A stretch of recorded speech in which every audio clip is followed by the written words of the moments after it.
Hello everyone अहिले चाहिँ है डिसेम्बर मन्थ चलिरहेको छ र डिसेम्बर मन्थमा चाहिँ है मेरोमा कुन चाहिँ फुलहरू फुलिरहेको छ भनेर चाहिँ म हजुरहरूलाई देखाउन गइरहेको छु है र हजुरहरू यो भिडियो अन्तिमसम्म हेर्नु होला है।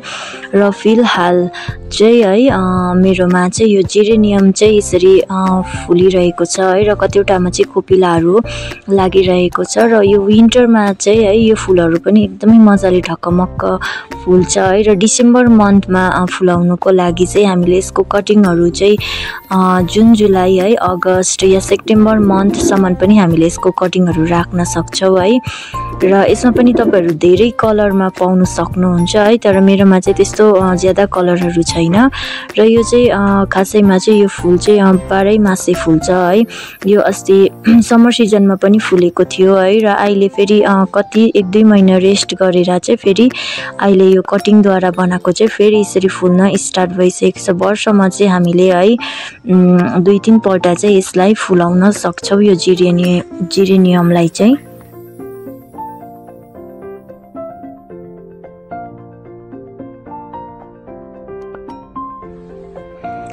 र यो देखिरहनु भएको चाहिँ एन्जेलिया हो है। यो चाहिँ डबलीमा छ व्हाइटमा है। एकदमै मजाले यसरी ढकमक्क फुलिरहेको छ र यसमा पनि तपाईहरु धेरै कलरमा पाउन सक्नुहुन्छ। र यो देखिरहनु भएको चाहिँ कार्नेसन है। कार्नेसनको पनि मैले कटिङहरू जुन जुलाईमा नै राख्ने गर्छु है। र यो पनि एकदमै मजाले यसरी फुल्न स्टार्ट भइरहेको छ है। र डिसेम्बर मन्थमा पनि यसरी फुलिरहेको छ यो कार्नेसन चाहिँ। यो चाहिँ अप्रिल मन्थसम्म पनि यो चाहिँ एकदमै मजाले फुलिरहन्छ है। यसमा पनि तपाईहरु धेरै कलरमा पाउन सक्नुहुन्छ।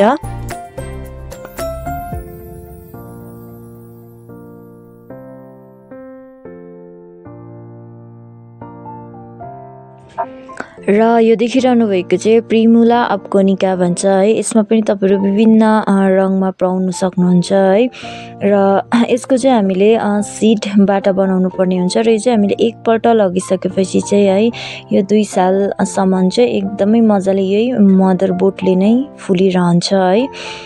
र यहाँनिर चाहिँ मैले अस्ति समर सिजनमा जति पनि सिडहरू छरेको थिएँ है, यो चाहिँ सिडद्वारा बनाएको हो। यो चाहिँ फर्स्ट बनाएको, यो चाहिँ नयाँ बोट हो है। र यो चाहिँ अहिले यतिको भएको छ र कतिवटामा चाहिँ यसरी कोपिलाहरू पनि लाग्न स्टार्ट भइसकेको छ।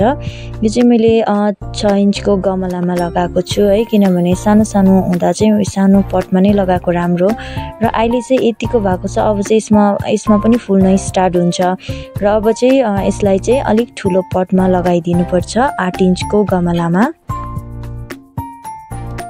र यो देखिरहनु भएको चाहिँ जाइगो क्याक्टस है र यसलाई चाहिँ क्रिसमस क्याक्टस पनि भनिन्छ है। यसमा पनि तपाईहरु विभिन्न कलरमा पाउन सक्नुहुन्छ र यो चाहिँ पिंक कलरमा छ है। र यो चाहिँ अहिले यो डिसेम्बर महिनामा नै फुल्ने गर्छ। यसमा पनि धेरै कोपिलाहरू लागेर आइरहेको छ है। यो चाहिँ ह्याङ्गिङ चाहिँ एकदमै राम्रो देखिन्छ।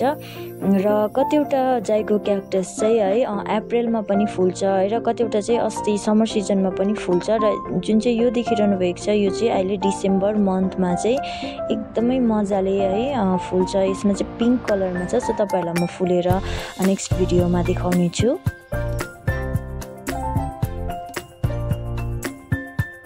र यो देखिरहनु भएको चाहिँ साइकलमेन फ्लावर है। यो चाहिँ अक्टोबर मन्थदेखि नै फुल्न स्टार्ट हुन्छ है। यो पनि विन्टर फ्लावर्स नै हो है। यसमा पनि तपाईहरु विभिन्न कलरमा पाउन सक्नुहुन्छ।